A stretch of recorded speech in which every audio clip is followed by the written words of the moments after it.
One of the funniest things that I see in society nowadays in 2021 are the people who complain about cancel culture and the people who say that cancel culture is getting to a point where it's becoming overbearing and too excessive.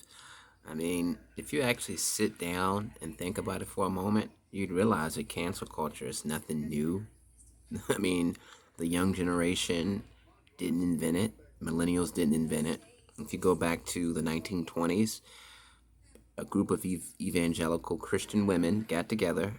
They were called the WASPs, and their goal was to ban alcohol because they thought that alcohol was a source of immorality and sinful behavior in society. And they succeeded. Alcohol was banned for over 10 years.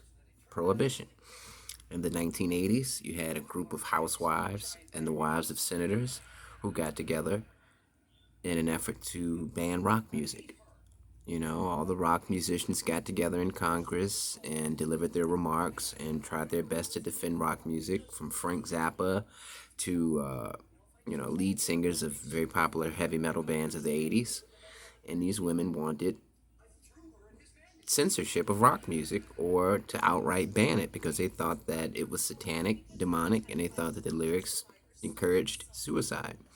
In the 90s, when rap became mainstream, you had a group of people led by C. Dolores Tucker who wanted to censor rap music or ban it outright.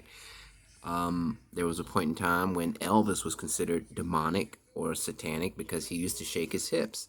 And in order for him to perform on television, the television network had to only show him from, uh, you know, his upper body was only able to be seen because the dance was considered demonic and too sexual. So the point is, there's never been a time in American history or human history when free speech or free expression wasn't opposed by some dissenting opinion. There's always been people agreeing and disagreeing over what's moral and what's immoral. That's not something that just started happening with millennials. So if you go on a time machine and you think you're going to go back to a time when society was more open and less sensitive, it's not going to happen. It's always been this way. So I don't know if the internet is revealing this stuff to people for the first time, or if access to the internet is allowing people to see the world more clearer. But, you know, people have always been sensitive and they always will be. Peace.